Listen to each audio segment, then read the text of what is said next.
नमस्कार दोस्तों, आज का हमारा जो टॉपिक है वो है समान सदिश, विपरीत सदिश और स्थिर सदिश तथा विस्थापन सदिश के बारे में हम आज इसमें जानेंगे। उसके बाद अगली वीडियो में मैं आपको बताऊंगा दो सदिशों को जोड़ना, घटाना, गुणा करना, भाग करना, एक्स्ट्रा।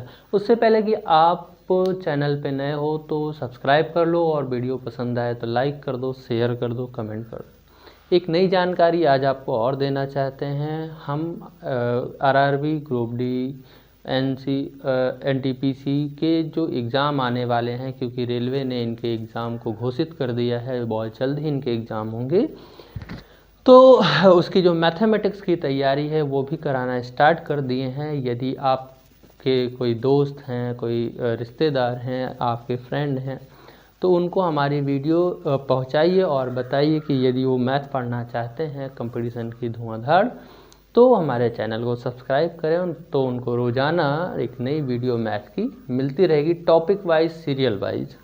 ठीक है, तो आपको बता दें कि हम 60 दिन में क्रैश कोर्स कराने वाले हैं। 60 दिन के अंदर आपको पूरी मैथमेटिक्स पढ़ा दी जाएगी। चलिए आज हम बात करते हैं। हमारा जो सबसे पहला है, जैसा कि हमने इसके पहले बताया था, लंब कोणीय एकांक सदिश। आज हमारा है समान सदिश। समान सदिश, समान सदिश किसे कहते हैं? समान सदिश वे सदिश होते हैं जिनके परिमाण और दिशा दोनों एक होते हैं। ऐसे सदिश जिनके परिमाण और दिशा दोनों एक जैसे हों वो सदिश समान सदिश कहलाते हैं। जैसे मान लो हमने ले लिया ये, आप इनका नाम रख सकते हो ए, बी, सी, डी, ई, एफ। यहाँ पे हम देख रहे हैं कि तीनों सदिश एक ही दिशा में हैं। तो अगर इनके हम वेक्टरों का नाम लिखें या इनका परिमाण लिखें या इनकी दिशा दोनों लिखें, तो हम सपोज लिख लेते हैं जैसे वेक्टर एक्स, वेक्टर वाई और वेक्टर जेड। तो यहाँ पे ये तीनों एक ही दिशा में हैं तथा इनकी लंबाइयाँ भी समान हैं। तो इसलिए कैसे सदिश होंगे? ये समान सदिश होंगे। इन्हें लिखा जा सकता है vector x is equal to vector y is equal to vector z, या इनके नाम से भी आप लिख सकते हैं A B is equal to C D is equal to E F. ठीक है ना। फिर कुल मिला के आपको जो परिभाषा देनी है वो परिभाषा किसकी देनी है कि समान वेक्टर किसे कहते हैं? तो हम कह सकते हैं कि वे वेक्टर या वे सदिश जिनकी लंबाइयाँ और परिमाण दोनों एक समान होते हैं, वो उसमें कोई भी चेंज नहीं होता है, उन्हें हम समान वेक्टर या समान सदिश कहते हैं। अगला टॉपिक है हमारा असमान या विपरीत सदिश। विपरीत सदिश, चलिए देखते हैं विपरीत सदिश क्या होता है।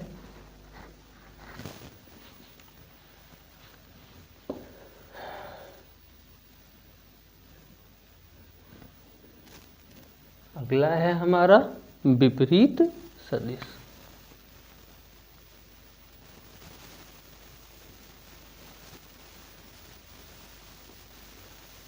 विपरीत सदिश किसे कहते हैं? कि ऐसे सदिश जिनकी लंबाइयाँ यानी कि परिमाण तो बराबर हों लेकिन दिशाएं क्या हों, वो अलग अलग हों, विपरीत दिशा में हों। अगर ओ ए और या O1 या कुछ भी आप मान सकते हैं, नाम में कुछ विशेष रखा नहीं है, आप कुछ भी मान सकते हैं। जैसे मान लें कि ये ऐसे, ये वेक्टर ए मान लें आप, ये वेक्टर बी मान लें, ये वेक्टर सी, ये वेक्टर डी। अगर आप देख रहे हैं तो यहाँ पे ध्यान से देखें, ये जो राशि है, ये भी जो भी भौतिक राशि है, इसकी दिशा ये है और इसके ये जस्ट विपरीत है। इनके देखें तो परिमाण बराबर है, यानी कि जो तीर की लंबाइयाँ हैं वो बराबर हैं लेकिन इनकी दिशाएं क्या हैं, एक दूसरे से विपरीत हैं। तो ऐसे वेक्टर जिनके परिमाण तो बराबर परंतु दिशा अलग अलग होती है या दिशा एक दूसरे के विपरीत में उल्टी होती है, उन्हें हम विपरीत सदिश कहते हैं। ठीक है। तो ये हो गया। अगला है हमारा शून्य सदिश। अगला कौन है? शून्य सदिश। शून्य सदिश किसे कहते हैं भाई?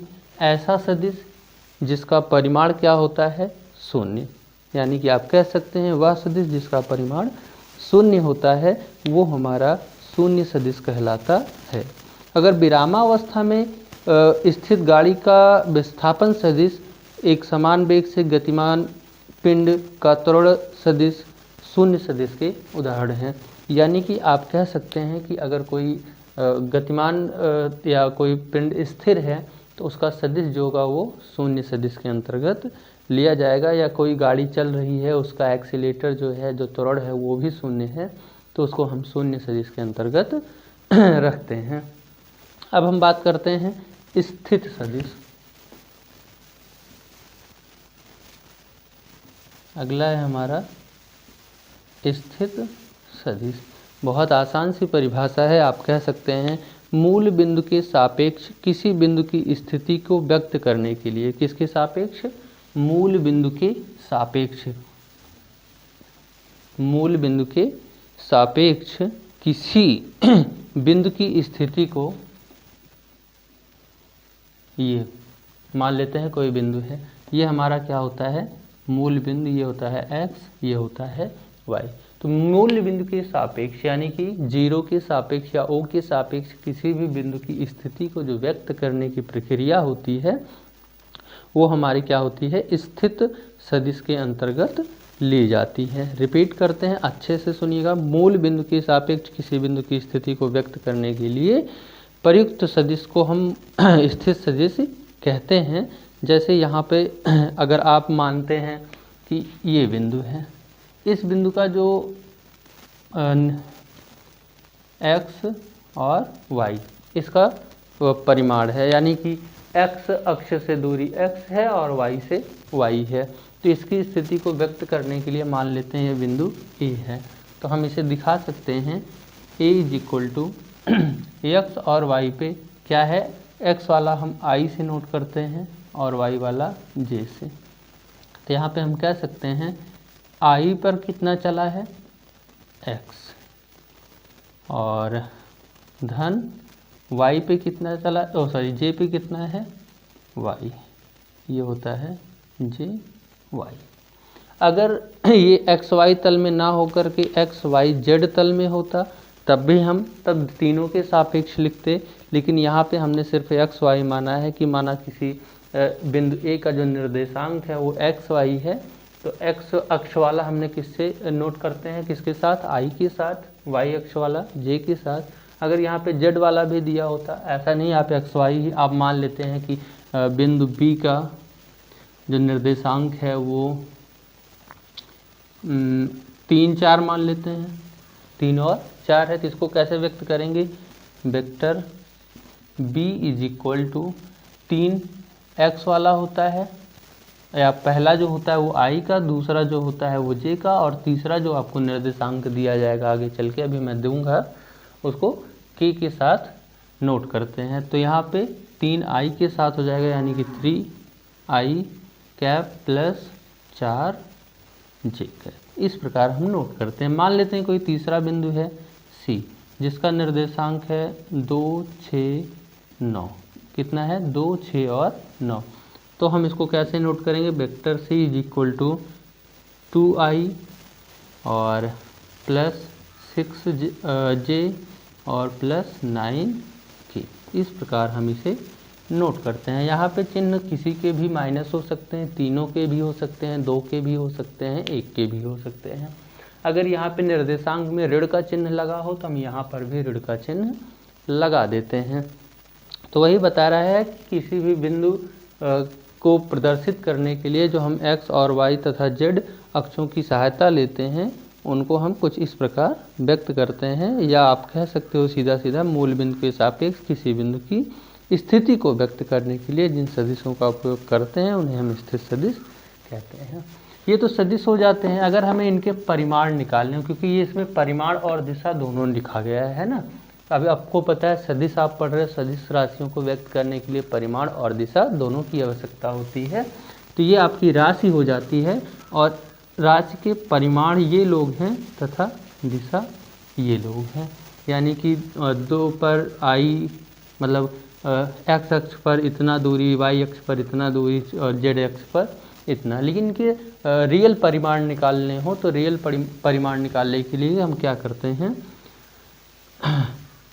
वेक्टर सी जैसे हमें इसका परिमाण निकालना हो तो अंडर रूट इनका आई के गुणांक का वर्ग यानी कि 2 का वर्ग धन जे के गुणांक का वर्ग यानी कि 6 का वर्ग और के गुणांक का वर्ग यानी कि 9 का वर्ग।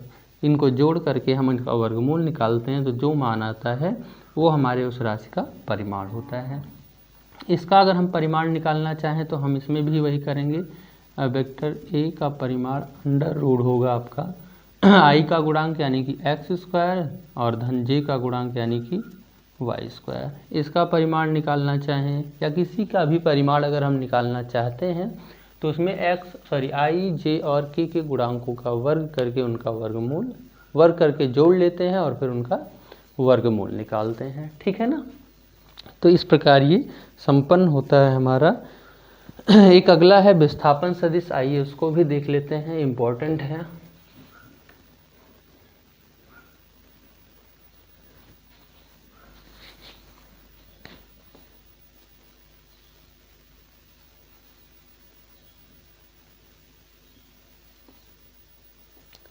कौन सा सदिश है ये?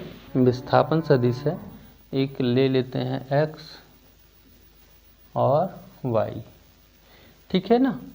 मान लेते हैं इसमें कि कोई कोई पिंड था जो एक्स वाई तल में किसी बिंदु ए पर स्थित था, जो मूल बिंदु से r1 दूरी पर था और जिसका स्थित वेक्टर कितना था? वेक्टर r1 था। ठीक है ना। फिर कुछ समय बाद या t समय बाद वो बिंदु B पर पहुंच जाता है, जो मूल बिंदु के सापेक्ष कितना है? ये है। ठीक। पहले वो A पर था, कुछ समय बाद कहाँ पर पहुंच जाता है? B पर पहुंच जाता है। तो इसका विस्थापन कितना हुआ? यही हमारा विस्थापन सदिश कहलाएगा। तो विस्थापन निकालने के लिए अब देखो, पहले वो था कहाँ पर? A पर था। A से कहाँ गया? B पर। तो हम यहाँ पे जो तीर लगाएंगे उसमें ये ध्यान देंगे कि हमारा पिंड किधर से किधर की तरफ गया है। तो A से B की तरफ गया था तो देखो B की तरफ तीर लगा हुआ है। अगर वो B से A की तरफ जाता तो तीर किधर होता? A की तरफ होता। तो यही होता है आपका विस्थापन सदिश। यानी कि हम मान लें कि अगर माना कि कोई पिंड है जो एक्स वाई तल में गतिमान है। किस तल में? एक्स और वाई तल में क्या है? गतिमान है। तो किसी क्षण वो किस बिंदु पर था? A पर था, जो मूल बिंदु से कितनी दूरी पर था? वेक्टर r1 पर था। और अगर हम मान लें कि कुछ समय t समय बाद वो पहुंच गया कहाँ पर? B पर, जो मूल बिंदु से वेक्टर r2 दूरी पर है, पहुंच जाता है। तो इनका जो स्थित सदिश होगा वो क्या हो जाएगा हमारा? A से B। रिजल्ट जो आएगा वो क्या आएगा? Vector AB। अब वेक्टर AB ये बराबर किसके होगा? इसको अगर हम निकालना चाहें तो फटाक से निकाल सकते हैं। आप यहाँ पे तीरों के आधार पे जोड़ेंगे। जैसे जब तीरें लगातार जुड़ती हुई दिखाएंगी, यानी कि पहली तीर का बाड़ाग्र और दूसरी तीर का पुक्ष जुड़ा है तो उन्हें हम धन के साथ लिखते हैं। लेकिन अगर कहीं आपको ऐसी तीरें मिलती हैं जिनके पूंछ एक साथ जुड़े हैं, तब उनको हम ऋण चिन्हों के साथ लिखते हैं। यानी कि यहाँ पे अगर हम देखें तो इस तीर और इस तीर का पूंछ एक साथ जुड़ा है, यानी कि यहाँ पे R2 माइनस R1 हमें करना पड़ेगा, जो बराबर किसके होगा?